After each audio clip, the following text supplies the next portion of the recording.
railing against the artists for the song, and mostly the video was making fun of that douchebag, but that was like the point.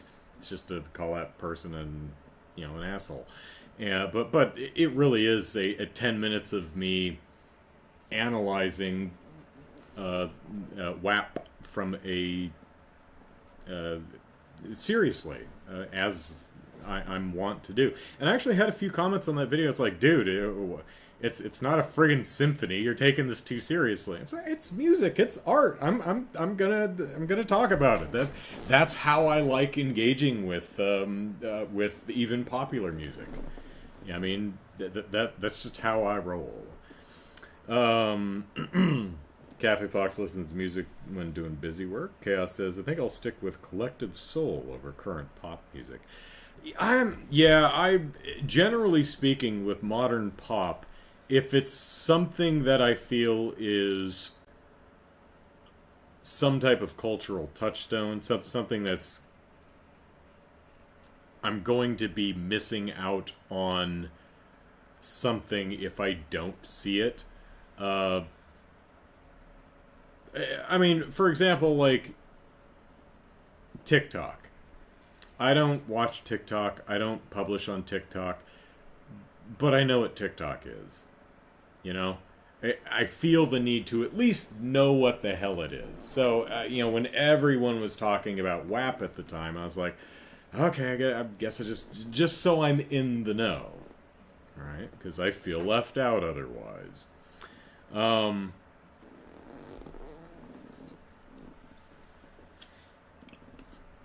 But I guess it's okay that, I didn't know. I had heard, back when I watched WAP, I had heard of Cardi B. Had never heard of Megan Thee Stallion. But that's okay, because I don't think she's heard of me either. Chaos says, to this day, I've never heard a Taylor Swift song. I imagine I have, which is why, I'm sure I've heard a Taylor Swift song. I don't know which ones are hers, but she's been so ubiquitous in the last 15 years or something. I'm sure I've heard it. Same thing with Beyonce and Billie Eilish and many others. It's like I know who they are, I know what they do, but I couldn't name a single song. It's one of the reasons on Movie Mandates I picked Black is King, Beyonce's latest video album, because I don't know if you know this, Beyonce, very popular. So I was like, I should probably absorb some of her work, and her latest visual album seemed like a good choice. Billie Eilish was interesting. The first thing I heard of hers that I actually knew was hers is she collabed on the soundtrack for the Panda movie, Big Red Panda movie, Turning Red. The credits are rolling. I'm like, oh, Billie Eilish! I've now heard a Billie Eilish song, so I was very happy. So I've heard one song from her, so I know everything I could ever need to know about one Billie Eilish. Haven't heard much Beyonce either, says Kaz. Oh, yeah, I'll tell you the most embarrassing thing. This was like a couple of years ago when I found out that Whitney Houston had passed away like 20 years before that. I'm like, called my sister. I'm like, did you know? And she's like, yes. Did you hear, like, John Denver died? It's like, yeah. Did it reach your ears that Prince passed away? Somehow Whitney Houston. For some reason, I was sitting around. I probably told this story in the podcast before, but I was sitting around. I was humming something, and it's like, what the hell am I humming? I realized it was an old Whitney Houston song from like the late '80s. I'm like, Whitney Houston, my God. What's she been doing lately? Did she just retire and enjoying her life? Google. Let's see what... Oh, God, she's dead. Oh, God, she's been dead for 20 years. How did Whitney Houston die and I not hear of this? So, spoilers, Whitney Houston passed away. Chaos says, I listen to many different genres, but hard rock and metal are my most listened to. Well, there's always Barbershop. That's a good one. Everyone likes Barbershop, even if they don't know it yet. So, I was browsing around. I have a free month at High Dive, a anime streaming service, and I got it because I wanted to watch seasons 2 and 3 of You're Under Arrest. Now I have You're Under Arrest. I think it's actually this right here, the first season. And I didn't realize until somewhat recently that there were a second and third season. So, but while I was on the service, figured I'd check around, see what else is there. There's the one Jared recommended, Embrace Something, which I'll talk about later. I want to get further into the show. There's another bad at titles, man. But I saw one. It's called Farming Life in Another World. It's another isekai, but I was like, but reading the description, it's like, dude gets isekai'd into another world and just builds a farm from scratch, and I'm like, oh, so it's like Robinson Crusoe. I like Robinson Crusoe, except for the racist stuff. But the thing that always attracted me about Robinson Crusoe, and to a lesser extent Swiss Family Robinson, and stories of that ilk, is I find wilderness survival is just kind of a fascinating, and I have that merit badge, by the way, is a fascinating subject. It's interesting seeing people in a place with few resources and figuring out how to survive. The Martian is a fairly recent film. It's similar along those lines. So I'm like, okay, this seems like a cool idea for an anime. A guy gets dropped in the middle of a forest in a foreign world and just builds himself a farm and lives there doing farmy stuff. Alright, let's try this out. So there's no remote, I don't know why. I guess I clicked play, and I was expecting a very peaceful, casual, very cozy anime. And the anime said, "Surprise harem!" And I'm like, of course. Because he gets isekai'd into another world, so it's like, well, he's got to have people on the farm with him. Okay, yeah, sure. Running an entire farm, a little difficult by yourself. Sure. Get some other people, get some people to talk to. So he gets a vampire lady. And then an angel lady. And then elf ladies. And then dark elf ladies. And then beast ladies. And so on and so forth. And the show is... What's funny is it's somewhat subversive of the harem anime tropes. It does fall prey of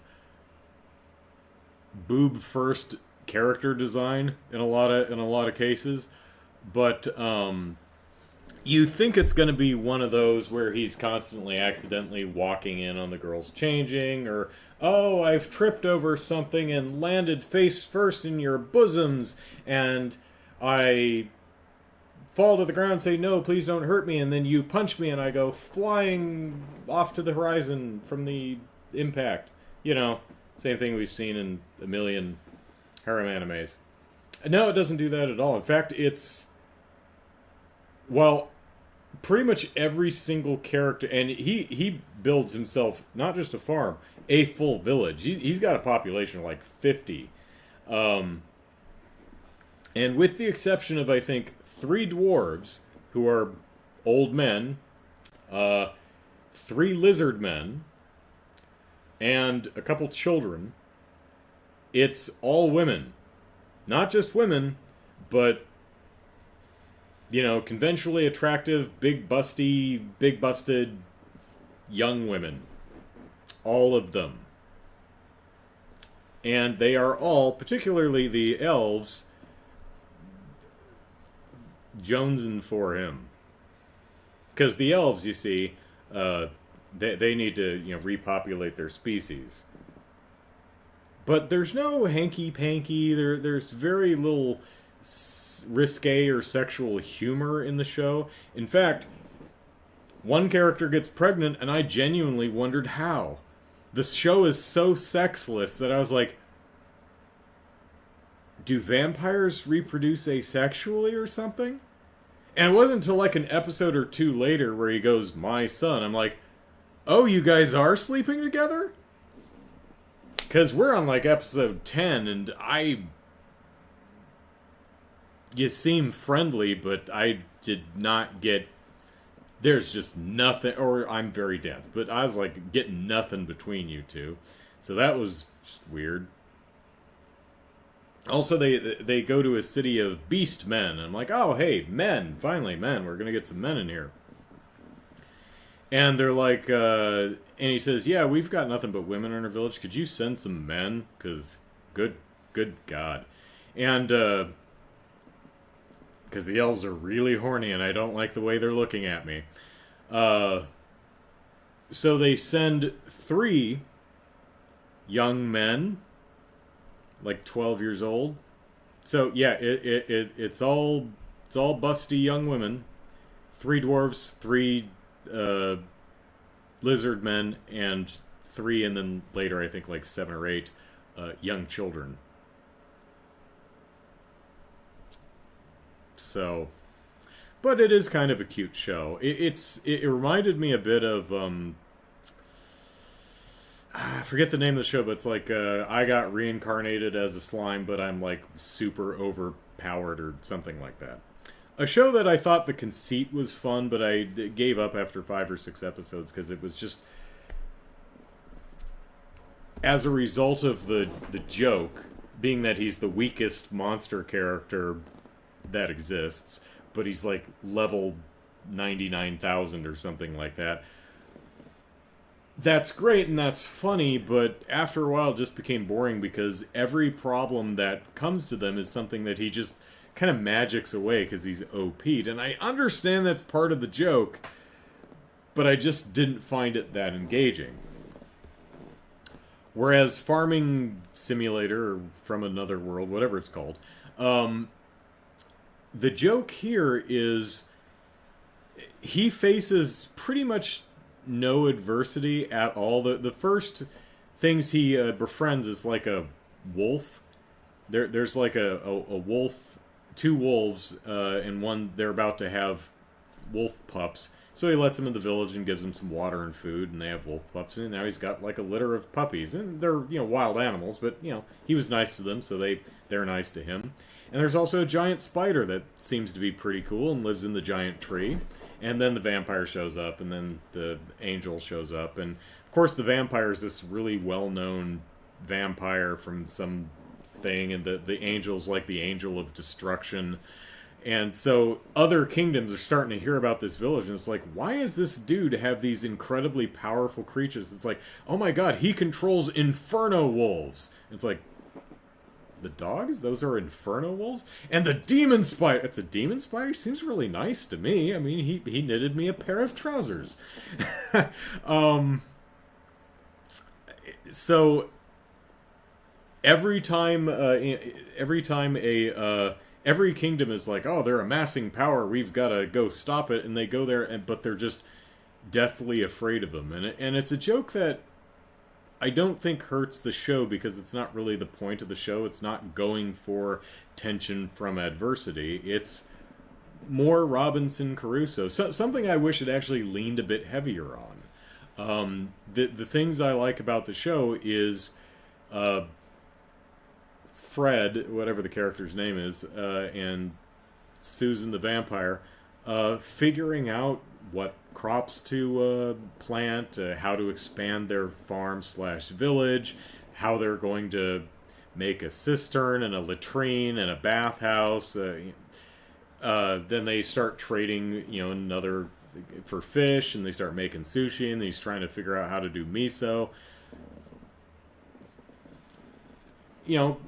I like crafts, right? Like that, short-lived Netflix show, the Christine McConnell thing, which was a craft show. It's like, hey, here's how you can make spooky craft stuff, like a dog biscuit that's shaped like a femur or something like that, and it had puppets in it. It was great. Sadly, Christine McConnell's show was not renewed, but she has a YouTube channel which she posts very infrequently. But she usually has, every few months she has a video of like, I reupholstered this couch and I made it spooky. I love that stuff. I love art and creativity in not all forms, I suppose, but many of its forms. And that's what I liked most about farming. Why am I calling it Farming Simulator? It's definitely not that. I have it in my show notes. What is it called? It's called Farming Life in Another World. It's cute. It scratched that Robinson Crusoe itch. I wish it would have leaned a bit more heavily into that, but overall, pretty charming show. So, that's it for tonight. Thanks for hanging out. Way of the House? The Way of the House. Wait, it's not The Way of the House Husband, is it? Is that a different show? Because I've seen Way of the House Husband, and it... Okay, Way of the House... Yeah, that is one of the cheapest shows I have ever seen. It is barely more than a... what are they called? There's actually a word for it. When they take a comic book and they present it in video form by just kind of moving elements of the panels, zooming into the panels and moving characters on them a little bit. There's a word for that, and I can't remember what it is. But that's essentially what Way of the House Husband does. It's barely more animated than the manga it's based on, but it is genuinely damn funny. I mean, that show makes me genuinely guffaw. But as Jared points, YouTube censored husband. Jesus, YouTube. As Jared is alluding to, the show is also very much a here's a problem and here's a crafty way to solve it. The joke being that it's this really gruff Yakuza guy who's very super serious about making an edible flower arrangement for a dinner table centerpiece or something like that, or the best way to iron clothes or shop with coupons. And the funniest thing is you find out a bunch of his other Yakuza buddies are exactly the same way. And particularly if you like the Japanese crime films, the Yakuza genre of film and video games, it's actually really funny to see those character archetypes played in this way. It's genuinely really, really funny. So, motion comic chaos. Thank you. That's exactly what it's a phrase, not a word, but yeah, that's what I was going for. So yeah. All right.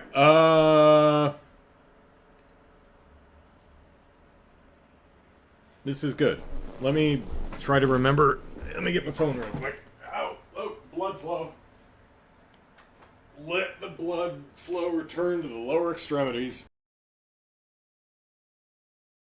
I thought it was embrace something. Oh, I accidentally deleted all my notes. That's gonna bother me. The hell's the name of the show? The Eminence, not Embrace. The Eminence in Shadow. I've seen a couple episodes, I think 4 or 5 episodes, and that is a Very interesting show. I can totally see it's something Jared recommended a little while ago. It's a show that I feel like it's trolling me.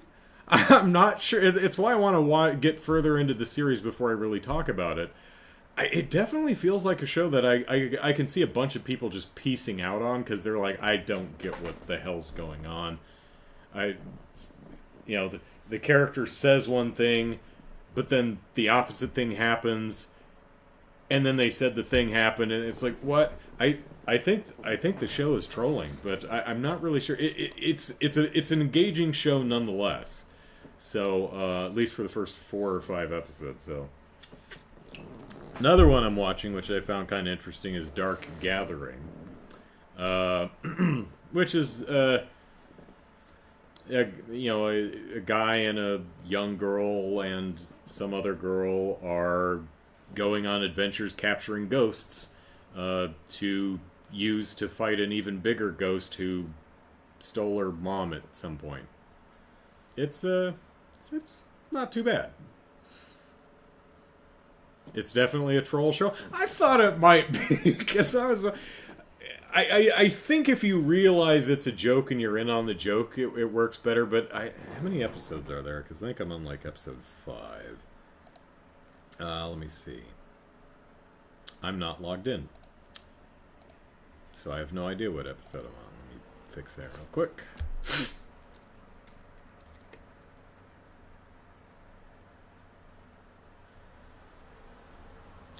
Dark Gathering. Where the hell is it? High Dive is not very good at tracking your stuff. Oh, yeah, okay. I watched the first 5 episodes. There's 20 episodes. All right. Oh, I want to show off one more thing.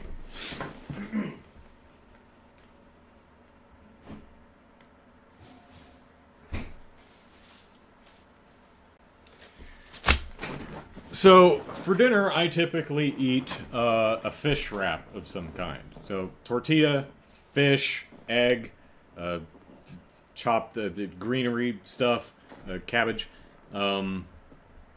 stuff like that. It has some seasonings, and there you go. Fish wrap. Typically, I don't care for a flour tortilla. That's dull to me. So I like, the whole wheat tortillas. But for some reason, it is really difficult to get tortillas of a decent size unless they're flour tortillas, which I don't want. They're all like these little mini tortilla. I don't know why. So I had to buy spinach wraps, and they're actually pretty good. They taste very different, but they're actually... See, there is no point ever to having a tortilla smaller than this. Maybe for kids, I don't know, but this is tortilla size. Don't do smaller than that, because then I'm just going to get stuff all over the place.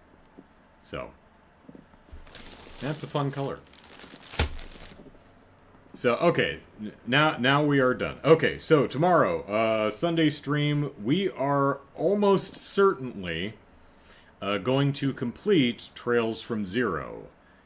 Jared likes small tacos.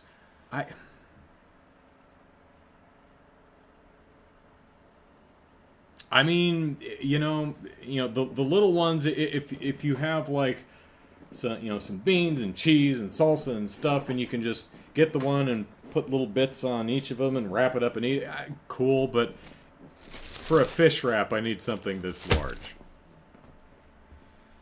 God, it's like you go get some bread and all they have is white bread.